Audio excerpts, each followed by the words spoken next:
자, 인사드리겠습니다. 자, 안녕하세요. 예, 반갑습니다. 이곳은 부산 해운대에 있는 제1고시학원입니다. 여러분들 상투적인 인사 같지만 제1고시학원에서 여러분 만나뵙게 돼서 매우 반갑고, 그 다음에 여러분들 제1고시학원에 오신 것을 환영합니다. 마이크 잡았으면, 그러면 마이크 잡은 사람 소개부터 하고 몇 가지 말씀을 드리겠습니다. 저는 우리 부동산, 공인중개사 시험에서 제1과목입니다. 공인중개사 시험은 1차 과목, 2차 과목 이렇게 나눠졌는데, 그 1차 과목에서 제1과목인 부동산학 개론이라는 게 있습니다. 제가 담당하는 과목이 부동산학 개론입니다. 부동산학 개론을 담당하는 이름은요, 자, 이게 제 이름입니다. 매번 제를 소개할 때 이름 쓰고 그 다음에 전화번호를 제가 알려드립니다. 전화번호는 이게 제 전화번호입니다. 알려드리는 이유는 공부하시다가 혹시라도 의문점이 생기면 이 번호로 전화 주시면 저하고 연결이 되면 제가 성심성의껏 알려드리겠습니다. 011입니다. 010으로 쓰셔가지고 선생님 전화해도 안 되던데요 이렇게 하신 분이 계시는데 011입니다. 흔히 볼 수 없는 번호죠 지금은. 예, 다 010인데 저는 아직 011입니다. 자, 되셨습니까? 예, 그러면 지울 겁니다. 아직 못 쓰셨나요? 011-9787-805랍니다. 자, 지웁니다.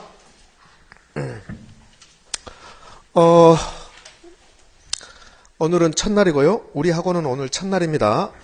다른 학원들은 지난주에 개강을 한 학원도 있는데 대부분이 공인중개사 학원들은 오늘 이번 주에 개강을 합니다.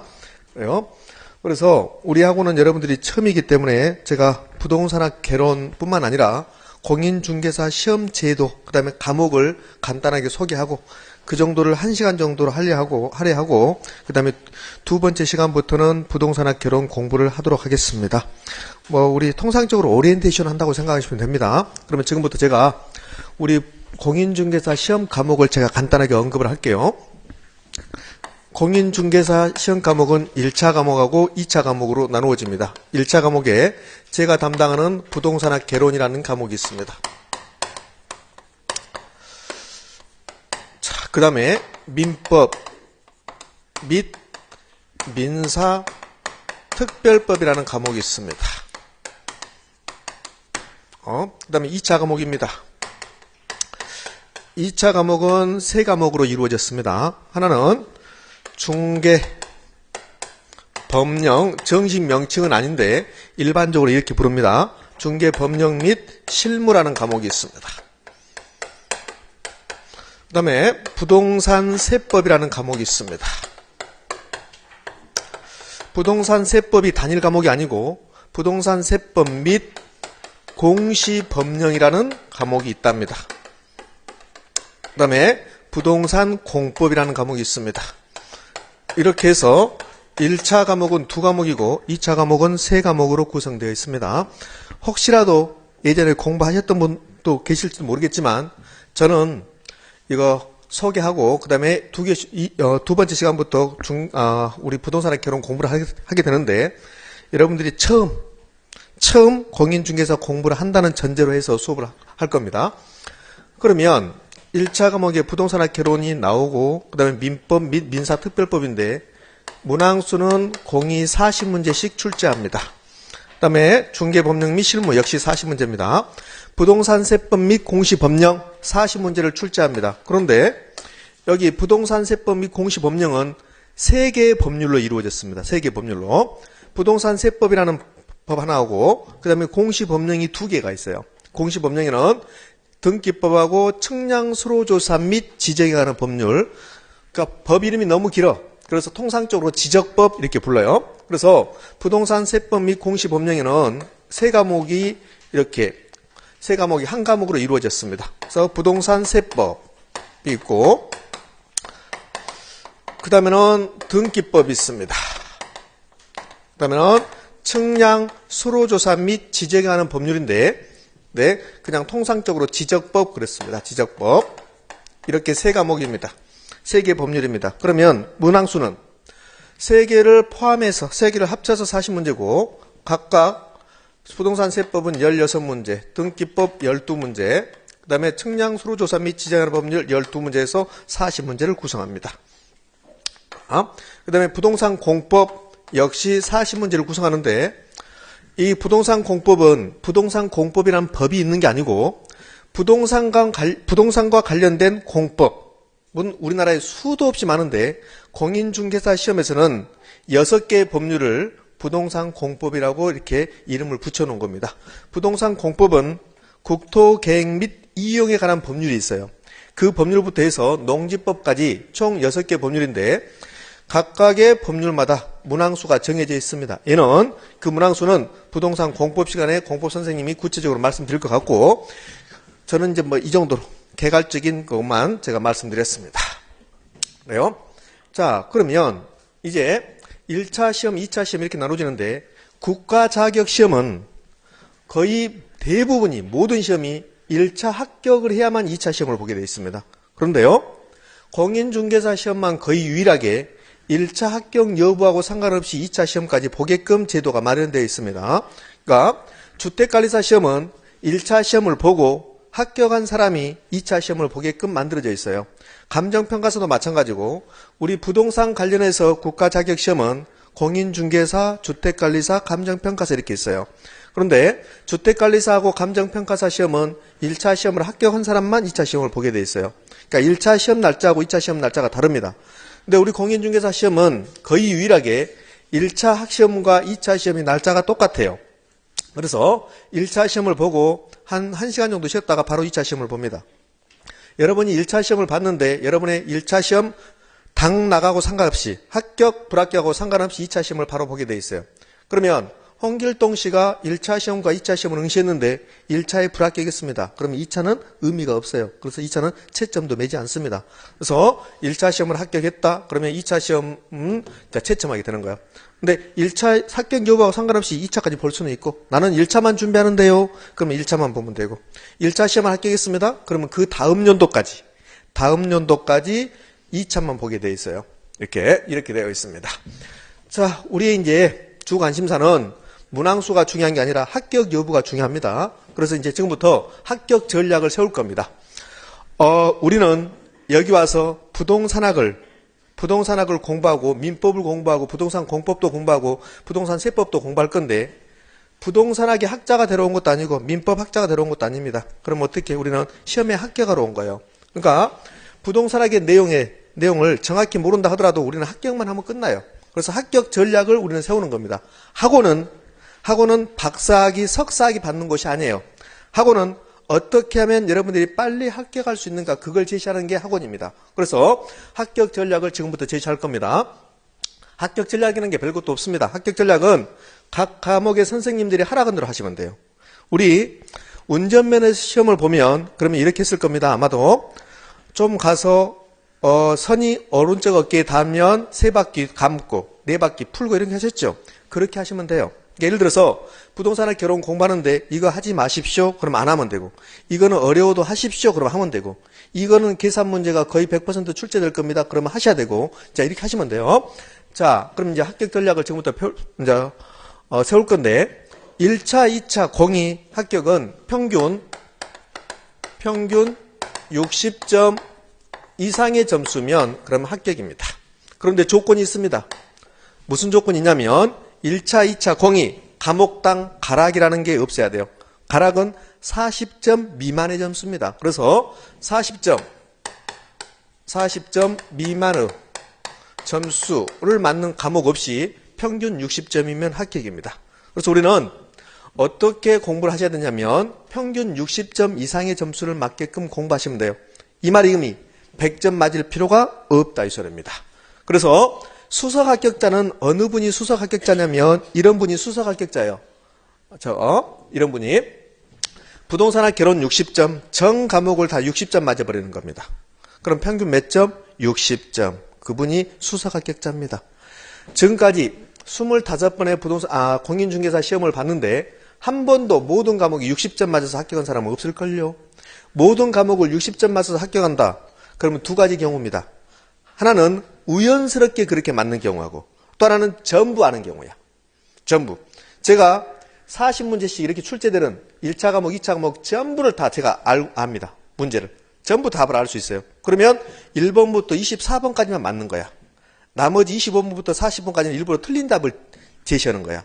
그럼 평균 몇 점? 60점. 그게 수석입니다. 그게 이 말의 의미. 여러분들은 모든 과목을 60점 맞게 공부하시면 돼요. 그러면 수석이야. 자, 그러면 평균 60점이니까. 자, 그래요. 지금 농담했는데요. 좋습니다. 그러면 이제 1차 과목부터 어떻게 1차 시험을 공부해야만이 합격하는가 봅시다. 자, 1차입니다. 1차. 부동산학 개론이 있고, 그 다음에 이제 민법 및 민사특별법인데 그냥 민법이라고 합시다. 자, 경우의 수입니다. 부동산학 개론을 공부 열심히 해서 80점 맞았답니다. 그래요? 그런데 민법은 굉장히 어려워.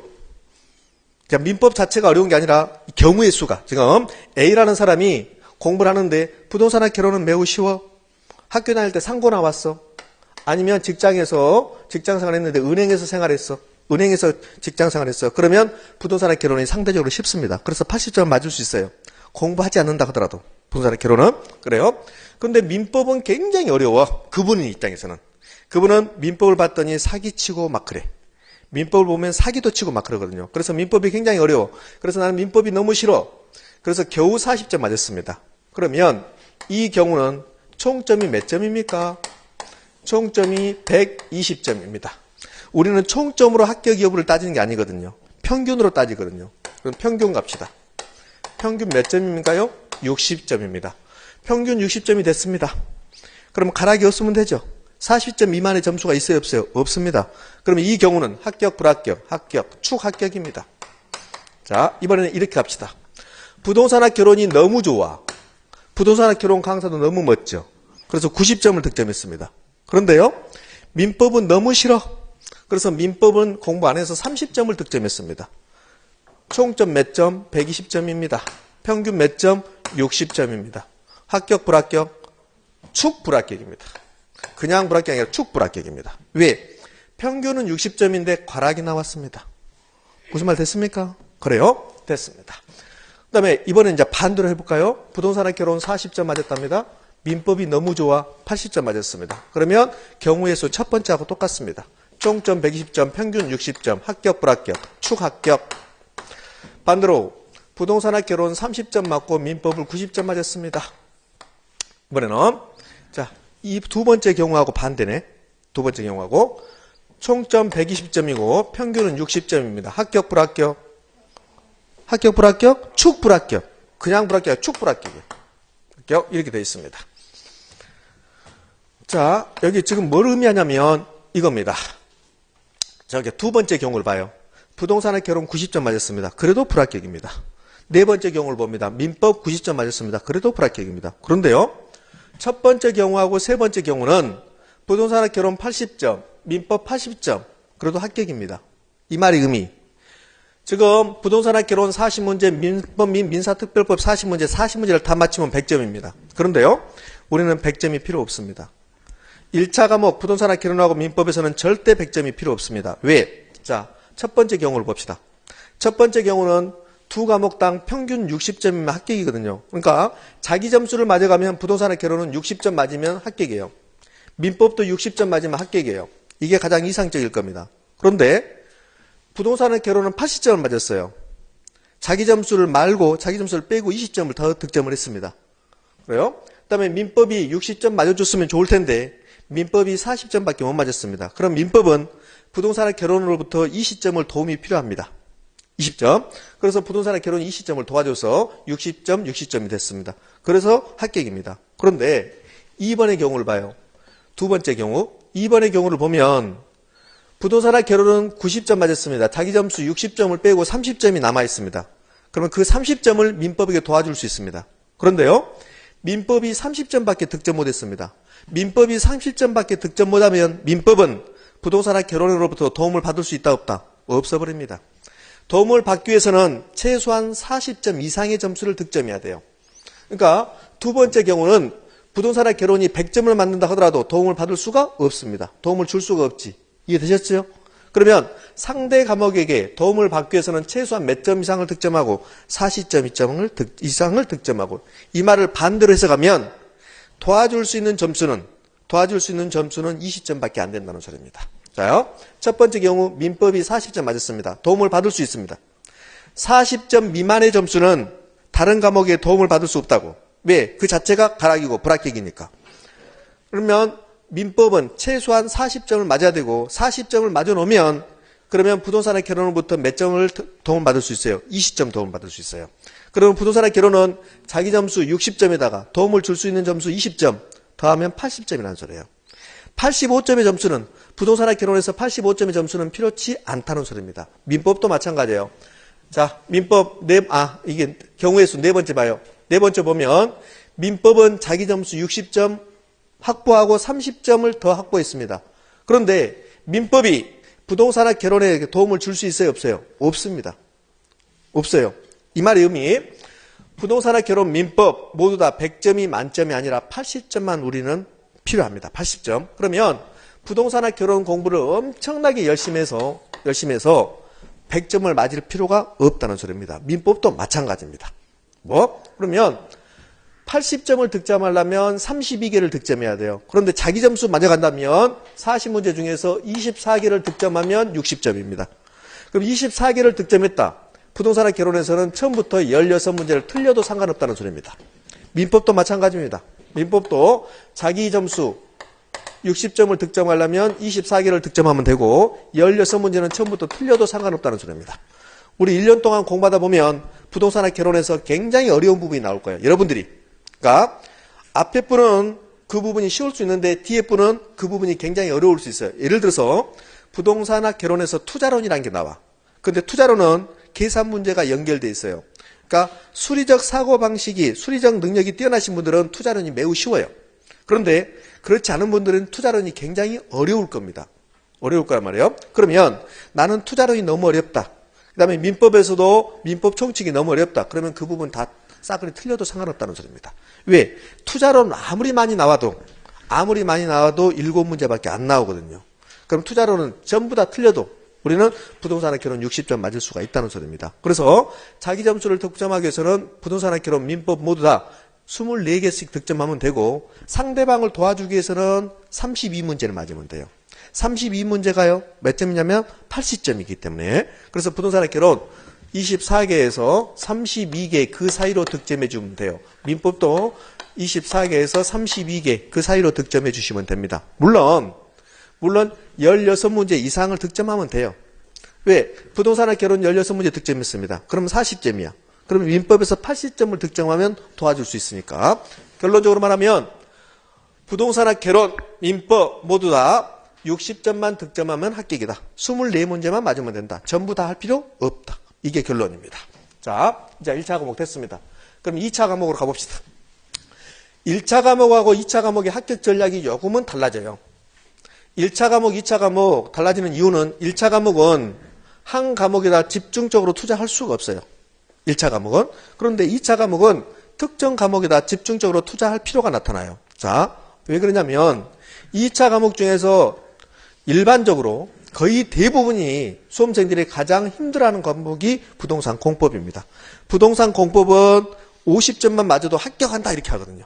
50점 맞아도. 그럼 이렇게 볼래요? 부동산 공법 40점을 득점했습니다. 40점. 그 다음에 또 상대적으로 어려운 게 세법 및 공시법령입니다. 그러면 세법 및 공시법령 이 세 개를 40점을 득점했습니다. 그러면 부동산 공법은 다른 과목에서 몇 점을 도움이 필요합니까? 20점이 도움이 필요합니다. 그 다음에 여기 세법 및 공시법령도 20점이 도움이 필요합니다. 그러면 중개법령 및 실무에서 몇 점을 득점했냐면 100점을 득점했다고 합시다. 그래요? 그러면 중개법령 및 실무는 다른 과목에 몇 점을 도와줄 수 있어요? 40점을 도와줄 수 있어요. 자기 점수 60점 빼고 40점이 남았습니다. 그러면 중개법령 및 실무가 세법 및 공시법령이 이 시점을 도와주고 그 다음에 나머지 시점을 공법에다 도와주면 돼요. 그러면 2차 과목은 특정 과목이 80점이 만점이 아니라 100점까지 맞을 필요가 있어요. 또 이럴 수도 있어요. 반대로 나는 공법이 너무 좋아. 그래서 공법을 100점 맞았습니다. 공법을 100점 맞으면 세법 및 공시법령은 몇 점? 40점. 그 다음에 중개법령 및 실무도 40점만 맞으면 합격이에요. 그래서 1차 과목은 100점이 필요 없지만 2차 과목은 특정 과목에서 100점 맞을 필요가 나타난다. 지금 이해되십니까? 그래요? 그래요. 그래서 2차 과목의 합격 전략은 통상적으로 이렇게 합니다. 1, 2차 동시에 공부하신 분들은 2차 과목에다가 시간을 많이 할애할 수가 없어요. 지금 1차 과목은 3과목이고, 2과목이고, 2차 과목은 3과목인데, 그런데 공부 분량은 1차 과목이 60% 이상을 공부해야 돼요. 하루에 10시간 공부한다면, 그러면 1차 과목에서 6시간 이상을 공부해야 돼요. 그 다음에 2차 과목에다가 40%를 공부해야 돼요. 혹자는 1차 과목에다가 70% 이상을 공부하고 2차 과목에 30% 공부하십시오. 이렇게 해요. 왜 그러냐면 과목은 2과목인데 분량이 2차 과목에 비해서 훨씬 많아요. 과목은 2과목인데 그래서 1차에 60 이상을 할애해야 되고 2차에 40을 할애해야 돼요. 만약에 2차만 공부하신다. 2차만 공부하신다 그러면 이것들이 매우 쉬워요. 왜? 100%를 이 3과목에다 집중적으로 투자할 수 있으니까. 그런데 1, 2차 동시에 하신 분들은 이 2과목이 상대적으로 분량이 많고 그 다음에 공부할 내용도 좀 어려워요. 상대적으로 어렵습니다. 상대적으로. 그러니까 2차에 집중 투자할 수가 없어요. 그러면 이제 2차 과목은 선택적으로 하는 겁니다. 공법은 매우 좀 난해하다고 그래. 난해하다. 왜 난해하냐면 2차만 하신 분들은 공법도 할만하다고 그래요. 그런데 1, 2차 동시에 하다 보니까 1차에다가 많은 시간을 할애하다 보니까 2차를 공부할 시간이 상대적으로 부족해져요. 그래서 이 공법이 좀 어려워져요. 마찬가지로 세법 및 공시법령도 그런 형태입니다. 그러면 이 3과목 중에서 가장 여러분들이 쉽게 생각하는 게 중개법령 및 실무예요. 중개법령 및 실무는 거의 대부분의 학생들이 75점에서 85점 이상의 점수를 득점을 해요. 2차만 하신 분들은 중개법령 및 실무가 거의 90점대예요. 90점대. 그만큼 쉽게 출제됩니다. 그러면 2차 과목에서 합격 전략은 이렇게 하시는 게 가장 좋아요. 중개법령 및 실무 75점. 그 다음에 세법 및 공시법령 65점. 공법 55점 이렇게 득점해봐요. 그럼 평균 65점이거든요. 이 말의 의미 2차 과목의 3과목은 하나는 70점대, 하나는 60점대, 하나는 50점대 이렇게 득점하면 돼요. 그런데 공법이 너무 어려워서 40점대를 득점했습니다. 공법이. 그러면 중개법령 및 실무에서는 80점대를 득점하면 돼요. 중개법령 및 실무는 80점대를 충분히 득점할 수 있습니다. 자, 이렇게 공부하시는 겁니다. 그래요. 됐습니다. 자, 일단 제가 설명을 했는데 골자는 그거예요. 1차 과목 부동산학 결혼하고 민법에서는 전부 다 할 필요 없고 60점에서 80점을 득점하시면 된다. 이렇게. 그러니까 80점을 득점하려면 부동산학 결혼 나는 80점을 득점하고 싶다. 그러면 처음부터 몇 개는 틀려도 상관없어요. 8개는 틀려도 상관없어요. 80점이 32문제니까. 근데 나는 부동산학 결혼 60점만 득점하면 된다. 그러면 16개는 틀려도 상관없다는 소리입니다. 자, 이렇게 하는 게 합격 전략입니다. 그래요. 됐고, 이제.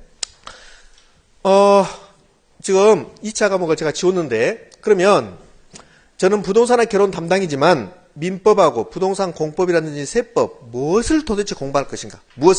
무슨 내용을 공부하는가 제가 간단하게 소개를 할게요. 자, 부동산학 결혼은 좀 이따 정식적으로 이제 하니까 생략을 하고 도대체 민법은 뭘 공부하는가 보자고요. 정확하게 명칭은 민법이 아니라 민법 및 민사특별법입니다. 그래요. 그럼 이제 민법에서는 뭘 공부하는 거니까? 제가 부동산학 결혼 담당인데 민법 이야기 하는 겁니다. 이거를 저는 이렇게 표현해요. 수제비 하는 사람이 칼국수 하겠다고 지금 하는 겁니다. 수제비 하는 사람이 칼국수 하겠다고? 얘가 칼국수예요. 수제비보다는 칼국수가 훨씬 더 시간이 필요합니다. 수제비를 뛰어넘으면 되잖아요. 칼국수는 이렇게 잘라야 되니까. 그래요? 그러니까 수제비 하는 사람이 지금 칼국수 할 겁니다. 칼국수 하다가 일정 시간이 흘러가면, 일정 범위가 넘어가면 더 이상 못 해. 그러니까 거기까지만 할 거예요, 제가. 그래요? 민법은 그러면 뭘 배우는가? 이런 사례를 한번 들어볼게요. 자, 토지가 있습니다. 토지 위에 이런 건물이 있습니다. 그런데 이 건물의 소유자가 갑입니다. 갑 앞으로 소유권 등기가 되어 있습니다. 소유권 등기. 긴장하지 마십시오. 여러분들 굉장히 긴장했는데 긴장할 필요 없잖아요. 어차피 여러분 저하고 1년 동안 봐야 되니까. 그래요. 그런데 여기 이 건물을 A라고 합시다. 그냥 A 건물이라고 할게요. A 건물을 갑과 을이 사고 팔 겁니다. 갑이 을하고 A 건물을 사고 팔 건데, 그런데 첫 번째 을이 갑을 이렇게 사기를 칩니다. 사기. 첫 번째 사기 쳤어요. 이거 이제 법률 용어로 기망했다 이렇게 표현해요. 사기 쳤다. 우리 일반적으로 사기란 말 쓰죠. 그러니까 사기가 무언가는 민법 시간에 이제 배울 거란 말이에요. 사기를 쳤습니다. 그 날짜가 1월 3일 날입니다. 1월 3일 날 사기를 쳐서 갑과 을 사이, 이제 을이 갑을 속였습니다. 갑이 속아 넘어갔어요. 그래서 두 번째, A라는 부동산은 매매 관계가 성립합니다. 매매가 이루어져요. 매매가 이루어졌습니다. 그게 1월 5일입니다.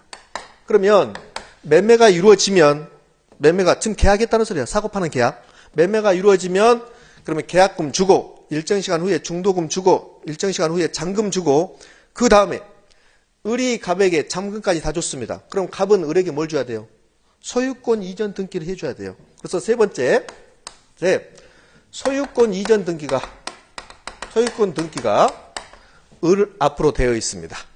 그럼 소유권 이전 등기 한 날이 2월 10일입니다. 자, 이 법률관계 1번입니다. 이 법률관계, 여러분들 아직 민법을 모르기 때문에 여러분의 느낌을 말하시기 바라요. 느낌을. 이 법률관계, 첫 번째, 유효다. 느낌상, 여러분 느낌 말하시면 돼요. 무효다. 둘 중에 하나를 말씀하시기 바랍니다. 유효입니까? 무효입니까? 느낌을 말하시면 돼요. 자, 1번하고 2번. 유효다, 무효다 물어보면 유자하고 무자하고 막 헷갈려. 섞어버리니까. 그러면 1번입니까? 2번입니까? 느낌상, 느낌을 말하시면 돼요, 여러분들.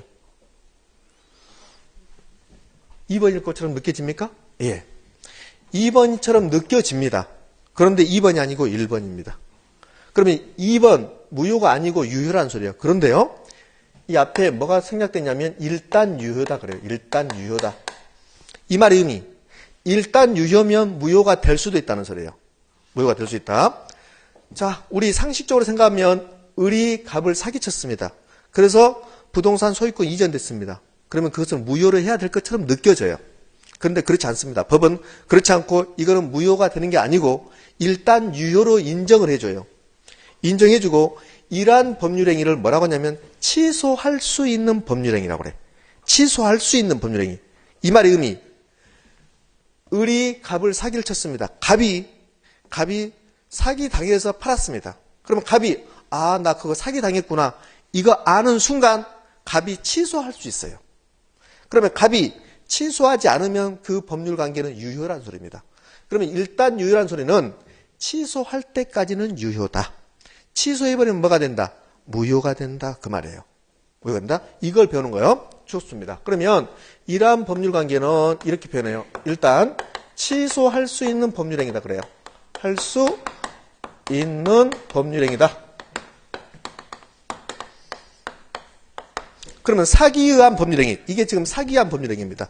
사기에 의한 법률행위는 취소할 수 있는 법률행위다. 무효인 법률행위다. 취소할 수 있는 법률행위다. 그렇습니다. 취소할 수 있는 법률행위다. 그러면 취소할 수 있는 법률행위인데 취소했답니다. 취소를 했어요. 취소를 하면 그때부터 이제 무효가 되는 겁니다. 취소해버리면 뭐가 된다고요? 무효가 되는 거라고. 취소해버리면 무효가 되는 거예요. 그럼 취소하지 않으면 뭐가 되고? 유효로 확정되는 거예요. 유효로 확정. 자, 취소하면 무효가 되는 겁니다. 그런데요, 재밌습니다. 자, 여러분 느낌을 말하시기 바랍니다. 근데 취소를 했는데 언제 취소를 했냐면 취소는 2월 25일 날 취소를 했습니다. 자, 봅시다. 다시 한번. 사기는 1월 3일 날 쳤습니다.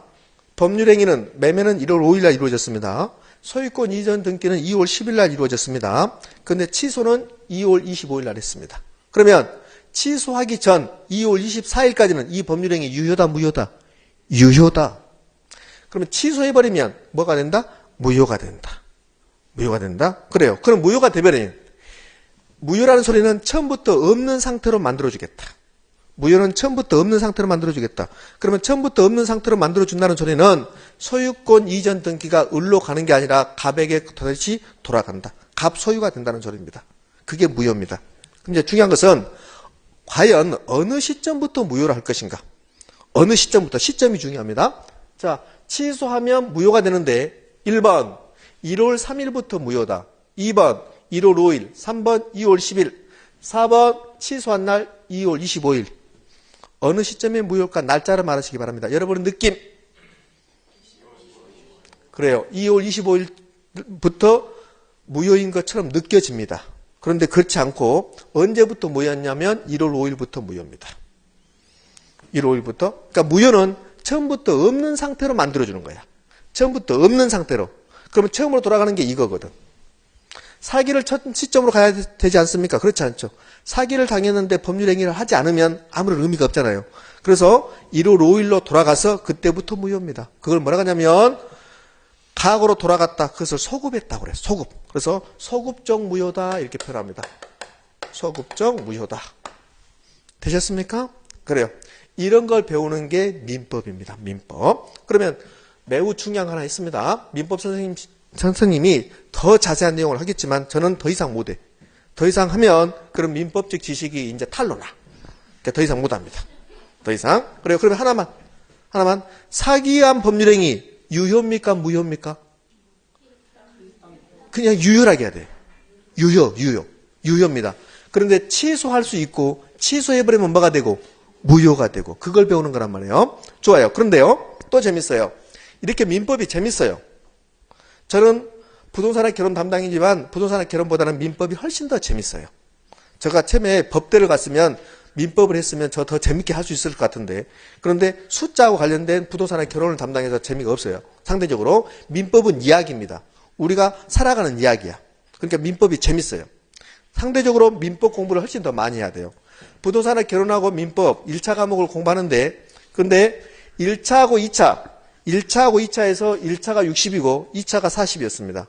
민법하고 부동산학 결혼 제 욕심은 부동산학 결혼의 60% 민법의 40% 하면 좋을 텐데 그게 아니라 현실적으로는 부동산학 결혼은 공부 분량이 40%고 그 다음에 민법이 60% 이상이에요. 이렇게 하셔야 돼요. 민법이 훨씬 더 재밌어요. 자, 가다가 지금 제가 잘 나가다가 다른 데로 좀 빠졌는데요. 그럼 다시 옵니다. 이쪽으로. 자, 이런 경우를 한번 생각해 봐요. 갑은 취소할 수 있어요. 이 법률행위 취소할 수 있습니다. 을은 취소할 수 있을까요? 을은 자기가 취소할 필요 없지. 사기를 쳤으니까. 그러니까 갑이 취소할 수 있어요. 그런데 이렇게 볼게요. 이 법률행위는 취소하면 무효가 되고 취소하지 않으면 유효가 된다고 그랬습니다.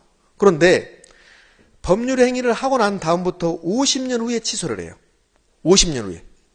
자, 이게 지금 법률행위가 언제 이루어졌냐면 2014년 1월 5일날 이루어졌어요. 근데 50년 후에 2064년에 취소를 해요. 그러면 취소하기 전에 을은 한 달 후에 병에게 팔아요. 그러니까 이게 병에게 팔아버립니다. 4번 병에게 팔아요. 병은 5번 병은 또 누구에게 파냐면 정에게 팔아요. 이제 6번 정은 미국에 있는 스미스에게 팔아버려요. 스미스는 영국에 있는 제인에게 또 팔아요. 이렇게 됐습니다. 이렇게 해서 50년 동안 소유권 이전이 한 50번 이루어졌어요. 그러면 50년 후에 갑이 을에게 야, 너 사기쳤었지. 그럼 난 취소할 거야. 그렇게 되면 무효로 만들어준다면 그럼 여기 있는 법률관계 전부 다 무효가 돼야 돼요. 전부 다. 이해됐습니까? 그래요. 그러면 갑은 취소할 수 있는데 일정 기간 동안만 취소해요. 그 일정 기간이 벗어나면 취소할 수 없게 되는 거예요. 그럼 정리하면 사기한 법률행위는 사기당한 사람이 취소할 수 있는데 취소해버리면 뭐가 되고 무효가 되고 소급해서 취소하지 않으면 일단 유효고 근데 취소할 수 있는 기간도 일정 기간으로 못 바꿔줘요. 50년 후에 100년 후에 취소하면 안 되잖아요. 그러면 사람이 100년 후에 취소한다. 사람이 100년 후에 취소한다? 100살까지 거의 못 사는데. 그렇지. 그럼 100년 후에 취소한다는 소리는 갑의 아들이 취소한다는 소리거든. 그렇게 법을 만들어내면 법률 관계가 매우 복잡해져요. 매우 복잡해지니까 이러한 법률 행위는 취소할 수 있는데 취소할 수 있는 시간을 두는 거야. 시간을. 그 시간 내에 취소하면 무효가 되고, 근데 그 시간이 경과해버리면 그 법률 행위 유효로 확정. 되셨습니까? 자, 이런 걸 배울 겁니다. 그래요. 자, 더 가면 민법적 지식이 바닥을 드러내니까 이제 그만하겠다는 소리입니다. 하나만 더 해볼게요. 자, 그러면 이 경우는 똑같습니다. 자, 이제 이 건물이 갑소유입니다. 그런데요, 갑이 17세입니다. 17세는 우리는 미성년자라고 그래요. 자, 미성년자인 갑이 성년자의 을과 법률 관계를 갖습니다. 그래서 자, 매매 관계가 이루어져요. 언제 매매 관계가 이루어지냐면 2014년 1월 5일 날 매매 관계가 이루어집니다. 그래요? 그다음 2번 소유권 이전 등기가 2월 10일 날 을 앞으로 와요. 자, 이 법률 관계 1번 유효다, 2번 무효다. 여러분 느낌 말하시기 바랍니다. 유효일까요, 무효일까요? 이 법률 관계 유효일까, 무효일까? 여러분 느낌 말하시면 돼. 느낌. 무효?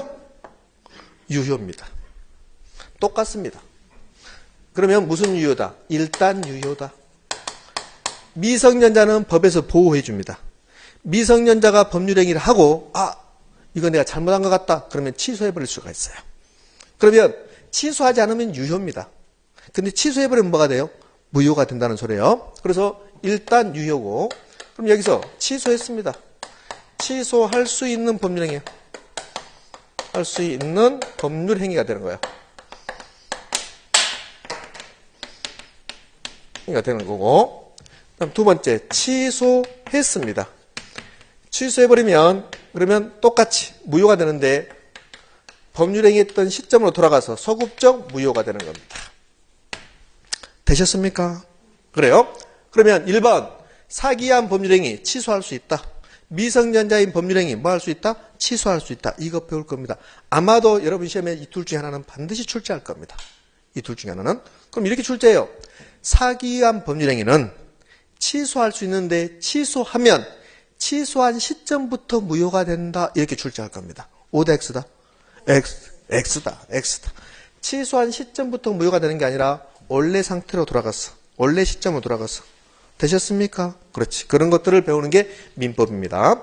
자, 그 다음에요. 이게 이제 민법 내용이고 민사특별법입니다. 민사특별법은 민사에 관한 건데 민법에다 정하지 않고 민법의 특별법을 만들어서 정하는 겁니다. 민사특별법은 가장 대표적인 게 주택임대차보호법입니다. 주택임대차보호법, 상가건물임대차보호법 이런 것들이 이제 민사특별법인데 하나만 질문해 볼게요. 주택임대차보호법을 보면 주택임대차 기간이 나옵니다. 자, 여러분 느낌을 말하시기 바랍니다. 주택임대차는 임대차 기간을 1년으로 할 수 있다, 없다? 1년으로 할 수 있다, 없다? 있을 것 같아요, 없을 것 같아요? 법에는 주택임대차 기간은 주택임대차보호법을 보면 2년으로 되어 있어요. 2년으로. 그럼 1년으로 할 수 있을까, 없을까? 있습니다. 있어요. 그러니까 임대인은 1년으로 합시다 이렇게 주장을 못해요. 임차인은 1년으로 합시다 이렇게 주장을 해요. 그러면 임차인이 1년으로 해주십시오 하면 임대인이 그렇게 합시다? 그럼 1년으로 할 수 있어요. 그런데 그런 말이 없으면 2년이에요. 2년. 주택임대차보호법은 임차인을 보호하는 법이에요. 임차인을. 그래서 임차인이 유리한 쪽으로 만들어놨어요. 상가건물 임대차보호법도 마찬가지입니다. 그게 민법 및 민사특별법이에요. 민사특별법이에요. 이제 구체적인 내용은 이제 민법하고 민사특별법 선생님, 우리 이제 박문호 선생님인데요. 그 민법 및 민사특별법 선생님을 소개하면 아마도 우리나라에서 공인중개사 민법으로서는 두 번째 갈아오면 서러울 겁니다. 우리 교수님 자체도 서러울 거고 거의 대부분이 공인중개사 관련 원장님이라든지 교수님들이 그분이 우리나라에서 민법이 두 번째 말도 안 되지 이렇게 할 겁니다. 그래요? 실제입니다. 실제로 공인중개사 학원들이 이렇게 있는데요. 그 체인 학원들이 있어요. 그러니까 방문각이라는 학원이 있고 그 방문각 체인 학원들이 쭉 있는데 방문각 방문가 기본서 저자입니다. 박문호 선생님이. 그 방문가 기본서 저자인 분이 여러분을 민법을 담당하실 거예요. 민법을. 그래요? 그러면 너는 부동산 결혼이 너는 뭐 어느 정도 되냐? 저는 안 보입니다. 그러니까 우리 민법 교수님들을 줄을 세운다면 저 표현이 좀 잘못된 것 같은데 줄을 세운다면 우리 박문호 선생님은 1번이에요. 1번. 그러면 너 부동산에 결혼 줄을 세운다면 너는 몇 번이냐? 나는 키가 작아서 잘 안 보여. 이러고 될 거니까 민법은 여러분을 걱정 안 해도 될 겁니다. 자, 부동산 결혼 제가 열심히 하면 될 것 같고요. 자, 그래요. 이게 이제 민법 내용입니다. 자, 됐습니다. 그러면 이제 2차 과목을 제가 간단히 소개할게요. 2차 과목은 중개법령 및 실무 있습니다. 이 과목이 여러분들 2차의 합격 여부를 결정해요. 부동산 공법이 2차의 합격 여부를 결정하는 거 아니고 세법이 결정하는 거 아닙니다. 중개법령 및 실무에서 85점 또는 75점 이상, 최소한 75점이에요. 그 이상을 득점하지 못하면 2차 과목은 굉장히 힘들어질 겁니다. 왜? 1차의 비중이 크다 보니까 2차 과목에 세법 및 공시법령, 그 다음에 공법에 크게 시간을 할애할 수 없어요. 상대적으로 공법을 10시간 공부하고 중개법령 및 실무를 10시간 공부했다. 그럼 공법은 20점이에요. 10시간 공부하면.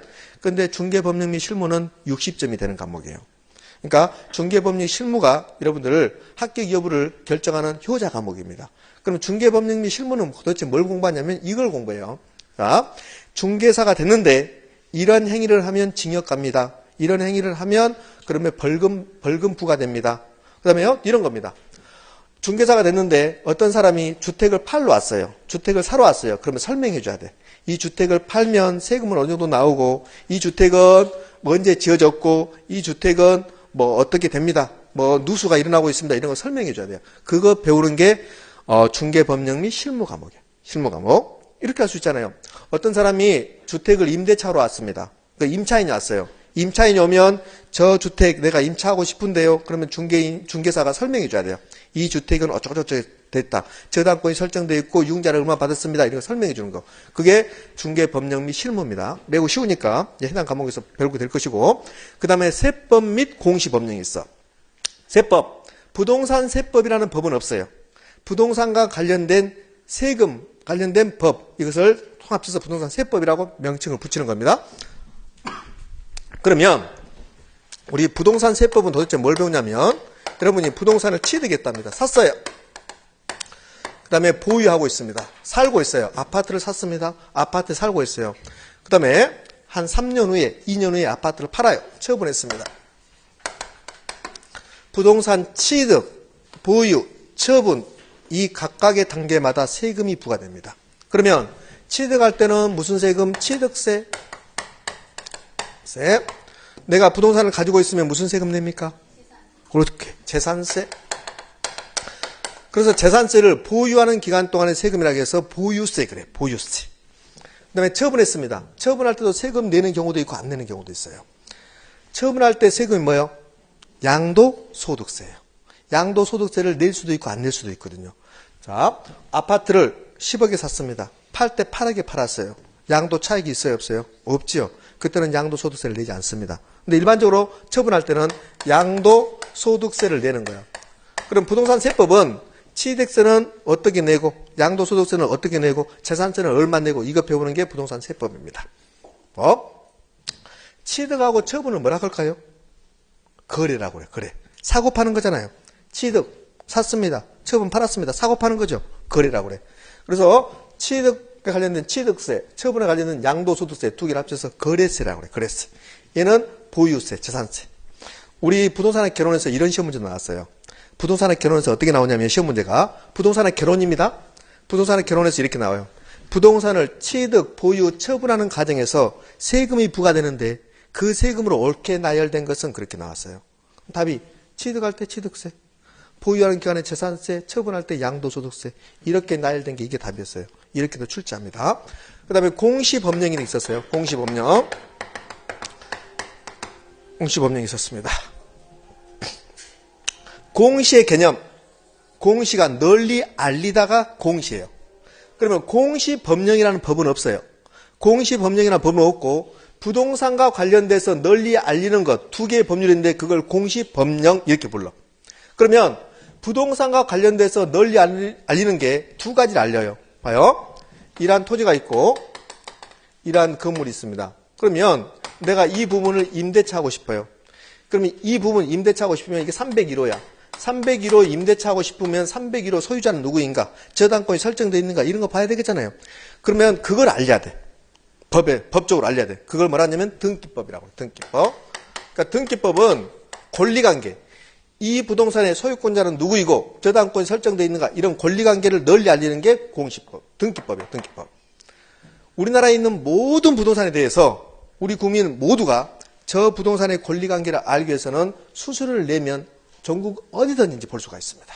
예를 들어서 우리는 부산에 앉아서 서울에 있는 어떤 아파트의 권리관계를 알고 싶다. 그러면 법원에 가서 등기소 가서 뭐요? 봅시다. 그러면 보여주잖아요. 그게 널리 알린다는 소리예요. 그게 뭐요? 등기법이요. 그러니까 등기법은 부동산 관련해서 권리관계를 널리 알리는 거. 그걸 등기법이라고 하고 토지가 있습니다. 토지. 이 토지의 지목은 뭘까? 이 토지의 면적은 뭘까? 토지 관련된 것을 모두 알려주는 게 있어요. 그게 청량수로조사 및 지정에 관한 법률이에요. 법 이름이 매우 긴데 여러분 기억할 필요 없어요. 내년부터는 이 법률 이름이 바뀔 겁니다.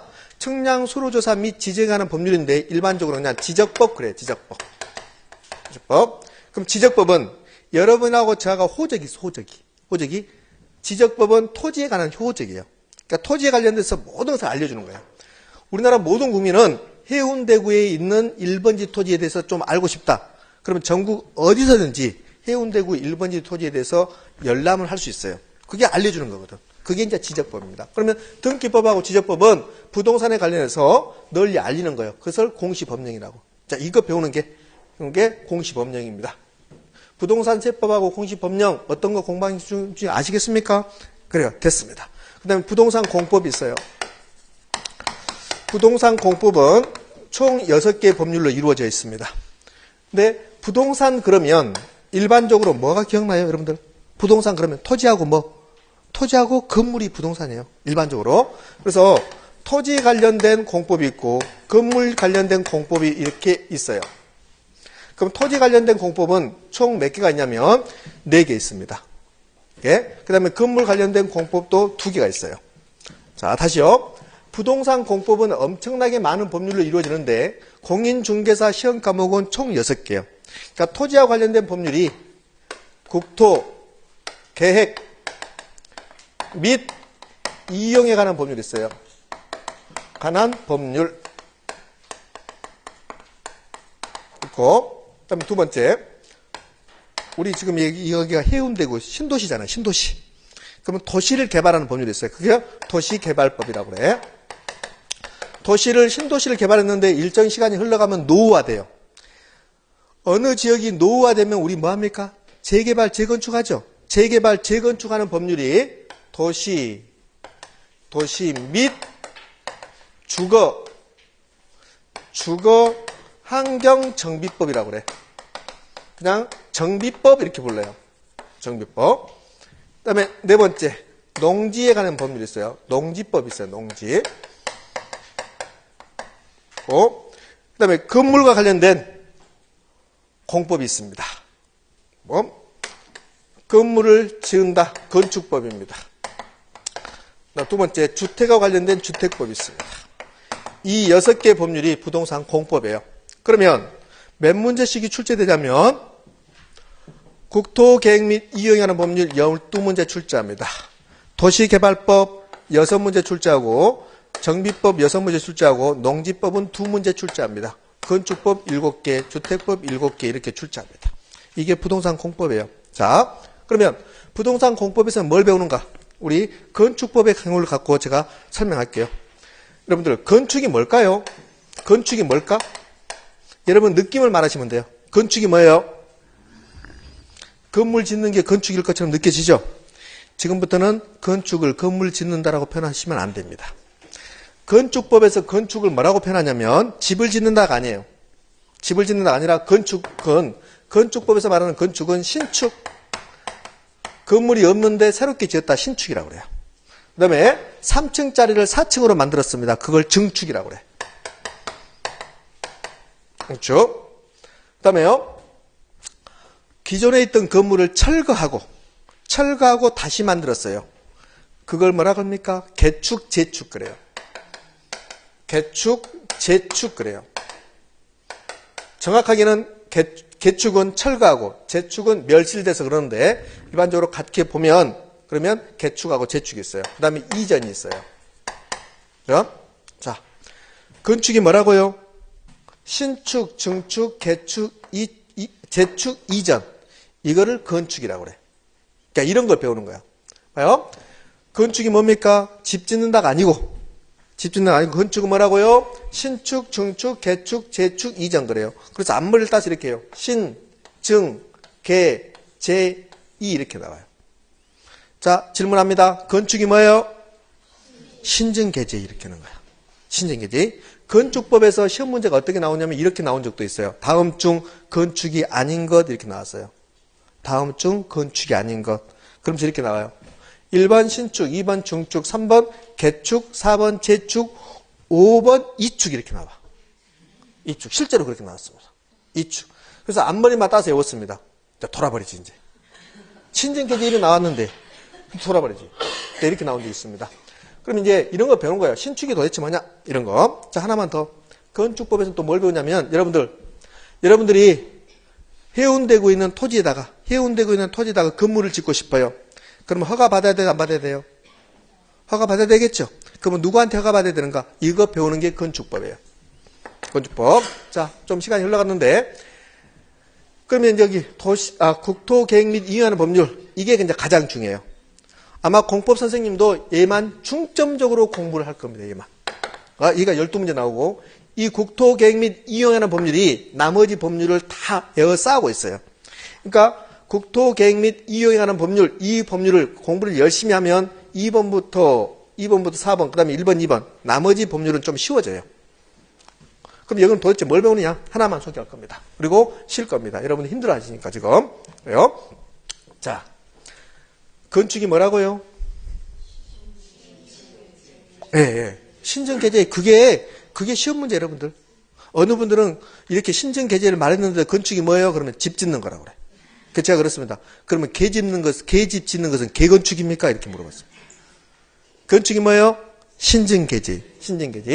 그러면 여기 이제 국토계획 및 이용하는 법률은 도대체 뭘 배우는가? 혹시 여러분들 용도지역이라고 들어보셨습니까? 안 들어보셨습니까? 용도지역이란 말은 안 들어봤지만 이건 들어봤을걸요? 주거지역, 상업지역, 공업지역은 들어보셨죠? 내가 가지고 있는 땅은 중심상업지역이다, 일반상업지역이다, 자연환경 보전지역이다, 개발제한구역이다 이런 거 들어보셨죠? 그것 관련된 법률이 국토계획 및 이용하는 법률이에요. 국토계획 및 이용에 관한 법률에 의해서 우리나라 모든 토지는 용도지역이 지정돼요. 우리나라 모든 토지는 용도지역이 지정된다. 그러면 용도지역이 지정되지 않는 토지 있다 없다? 없다 이렇게 하는 거라고. 그래서 용도지역이란 말 나와요. 용도지역은 몇 개로 나눠지냐면 4개로 나누어져요. 그래서 도시지역이 있어요. 우리는 지금 용도지역으로 별로 보면 우리는 도시지역이 있는 겁니다. 그 다음에요 관리지역이라는 게 있어요. 그 다음에 농사짓고 있습니다. 농림지역입니다. 그 다음에 어느 지역은 자연환경이 매우 수려해요. 그래서 그것을 보존할 필요가 있어요. 그걸 자연환경 보존지역이라고 해요. 자연환경 보존지역.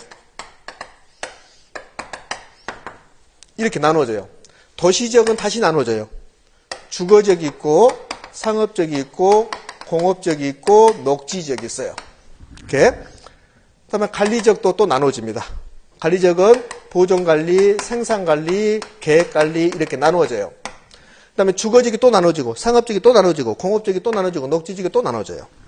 이제 이런 거 공부하는 겁니다. 만약에 여러분들 느낌을 말하십시오. 여러분이 가지고 있는 땅이 도시지역이 아니라 자연환경 보존지역으로 됐어요. 그러면 자연환경 보존지역으로 되는 순간 여러분의 땅값은 떨어지게 되어 있습니다. 자연환경 보존지역으로 지정되는 순간 건물을 못 짓게 만들어요.